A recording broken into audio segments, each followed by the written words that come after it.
Սիրելի հեռուստադիտողներ, շարունակում ենք խոր ծնողներին էջով եւ մինչ այսօրվա թեման ներկայացնելը հիշեցնեմ մեր այս հատվածի գործընկերոջը։ Մեր գործընկերն է Tonus Less դեղագործական ընկերությունն իր Gami King մանկական վիտամիններով։ Gami King մանկական վիտամիններն արտադրված են ԱՄՆ-ում 100% բնական են, ունեն մրգային համ եւ չեն պարունակում կոնսերվանտներ։ Այս վիտամիններն ամրապնդում են իմունային համակարգը, ապահովում ոսկրերի եւ մկանների աճն ու զարգացումը։ Gami King կարող եք գտնել բոլոր դեղատներում։ Իսկ այսօրվա մեր թեման է ցուրտ եղանակը, հազը երեխաների մոտ հատկապես ձգձգվող եւ իհարկե քթի լորձաթաղանթի առանձնահատկությունները, չորությունը, խոսենք այն մասին, ինչն է նպաստում երեխաների մոտ այս փոքրիկ ձմեռային եւ սեզոնային խնդիրների ձգձգմանը կամ առհասարակ առաջացմանը։ Եվ այսօրվա իմ հյուրն է Մուրացան հիվանդանոցային համալիրի մանկաբույժ նեոնատոլոգ Գոհար Մարգարյանը, ում ես շատ ուրախ եմ այսօր տեսնել, ողջույն բժշկուհի Մարգարյան։ Առաջին հարցը, որ ուզում եմ տալ, ինչու է հատկապես ցուրտ եղանակին։ Թվում է, թե բոլորս գիտենք, տրամաբանական է, որ չոր է եւ վատ է, բայց կուզենայի, որ դուք լուսաբանեք, ինչու է հատկապես այս ցուրտ, սառը կամ չոր օդը, ինչն է հատկապես վնասում երեխայի լորձաթաղանթին կամ հաճախ հիվանդանալուն, եթե այդպիսի կապ կա իհարկե։ Որպես այդպիսի ցուրտ օդը ինքնին վնաս չի հանդիսանում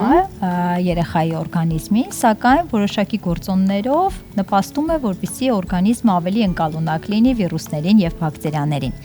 Առաջինը այստեղ նշենք ինչու է ձմռան ամիսներին օդը ավելի չոր։ Առաջինը կարծում եմ ամենահաճախը դա ջեռուցման համակարգերն են, քանի որ օդը այս դեպքում տաքանում է, բայց համապատասխան խոնավություն չի ապահովում, որի հետևանքով էլ օդը շատ ավելի չոր է դառնում։ Հաջորդը իհարկե փակ տարածքներն են, երեխաները այս եղանակին ավելի շատ են գտնվում փակ տարածքներում, ավելի քիչ է օդափոխվում սենյակը, այո, եւ իհարկե այդ օդի աղտոտվածությունը եւ չորությունը նույնպես կապված է դրա հետ։ Ինչ վնաս կարող է առաջացնել, չոր օդը երեխայի օրգանիզմում։ Չոր օդի պայմաններում քթի լորձաթաղանթը ավելի չորանում է, դառնում է ավելի զգայուն, պաշտպանողական ֆունկցիան ընկճվում է, քանի որ լորձը ավելի խիտ է լինում։ Այստեղ իմունոգլոբուլինները ավելի քիչ են արտադրվում եւ բնականաբար իր պաշտպանողական ֆունկցիան լորձը չի իրականացնում։ Բացի դրանից նաեւ չոր օդը կարող է, ինչպես նշեցինք, վնասելով քթի լորձաթաղանթն առաջացնել միկրոճաքեր, վնասվածքներ, որոնք որ կարող են իհարկե դառնալ արյունահոսության պատճառ, այդ թվում նաեւ նույնպես վարակի ներթափանցման ուղի համարվեն, Ինչ է պետք անել, որպեսզի չունենանք այս խնդիրը ցուրտ եղանակին։ Առաջինը եւ ամենակարևորը իհարկե դա քթի լորձաթաղանթի լվացումներն են, իզոտոնիկ ֆիզլուծույթով, որը որ անվտանգ է համարվում եւ նպաստում է քթի լորձաթաղանթի ավելի փափկելուն։ Փոքրիկ ճշտում, բժշկուհի ջան, ներողություն, այսինքն դեղատներում օրինակ աղաջուրեր, կան տարբեր բրենդերի, դրանք կարելի է, որոնք որ բոլորովին անվտանգ են, տարիքային այդ համապատասխանում են այդ համանաչափին, որ օրինակ ծնող կուզենա գնել, դրանցով կարելի է օրական լվացումներ անել։ Ինչքան երկար հետաքրքիր է, ողջ սեզոնի ընթացքում ցանկալի է եւ կարելի է կիրառել։ Դե անդադար, եթե չունենք օրինակ քթի լորձաթաղանթի չորություն, բնականաբար դրա կարիքը չունենք, բայց եթե ունենք որոշակի հոսք քթի լորձաթաղանթից կամ մայրիկը նկատում է քթի լորձաթաղանթի չորություն, բնականաբար այս դեպքում կարելի է կիրառել, դա անվտանգ է համարվում, օրվա ընթացքում 2-3 անգամ կարելի է ֆիզլուծույթով պարզապես լվանալ քթի լորձաթաղանթը։ Իսկ ինչ կասեք հազի մասին, տեսեք հատկապես այս սեզոնային վիրուսների ժամանակ, կարծես թե բալիկը արդեն լավ է, առաջնային սիմպտոմները անցել են, չի ջերմում, իրեն ակտիվ է զգում, բայց հազը երկար մնում է։ Այ որ դեպքում է, որ այդ ձգձգվող հազը պիտի անհանգստացնի եւ դիմենք բժշկի, եւ ինչ միջոցներ կան, որոնք չեն վնասի եւ կարելի է կիրառել հազից ավելի շուտ ազատվելու համար։ Հազը որպես այդպիսին ձմեռային եղանակին, վիրուսներից հետո շատ հաճախ ոչ թե համարվում է, հիվանդության ընթացք, այլ արդեն լավացման եւ օրգանիզմի քթի լորձաթաղանթի գրգռվածության պատճառն է լինում այդ հազը։ Եթե վիրուսներից հետո հազը դեռ երկարատև կարող է պահպանվել, մինչեւ օրինակ 3-ից 6 շաբաթ։ Պատճառը լինում է այն, որ տարած վիրուսային վարակից հետո քթի լորձաթաղանթը, բրոնխների լորձաթաղանթը դեռ գրգռված վիճակում են գտնվում եւ այս չոր օդը, սառը օդը նորից անցնելով, այդ լորձաթաղանթով բնականաբար գրգռում է եւ ռեֆլեկտոր հազ է առաջացնում։ Ինչպես նաեւ այստեղ նաեւ կուզեմ նշել, որ չոր օդի պայմաններում քթի լորձաթաղանթի լորձը ավելի խիտ է լինում եւ հաճախ երեխաները այդ խիտ լորձը կուլ տալու հետևանքով գրգռում են բանը, որը որ նույնպես առաջացնում է հազ, հա։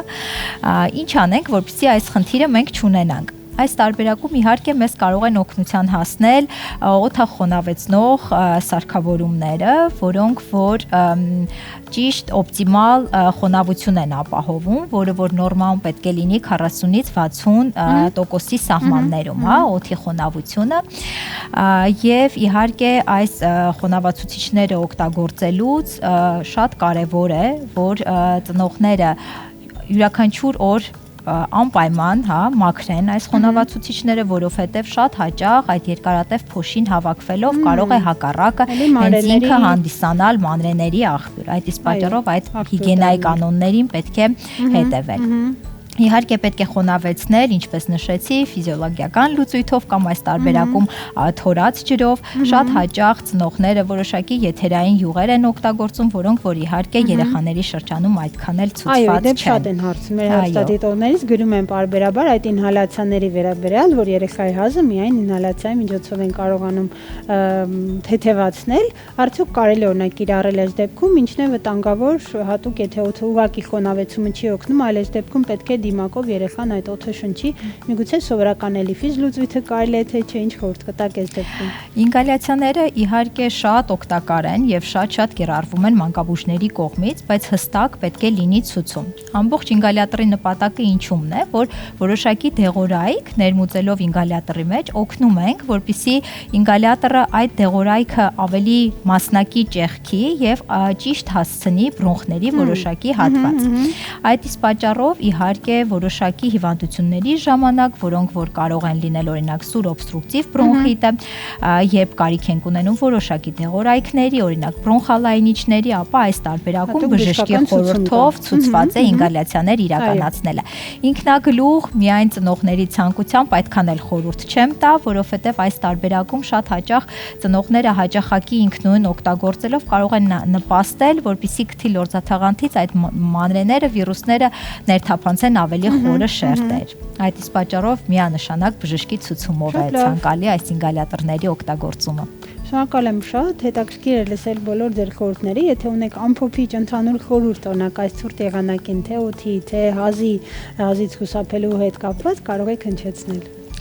Ինչպես նշեցինք, ցուրտ եղանակին անհրաժեշտ է անպայման օդափոխել սենյակը, դա շատ կարևոր է ծնողների համար, որոնք որ ինքնուրույն էլ կարող են իրականացնել։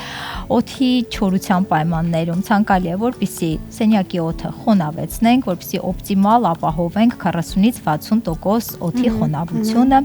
եւ իհարկե երեխաներին հեռու պահել այդ փակ տարածքներից,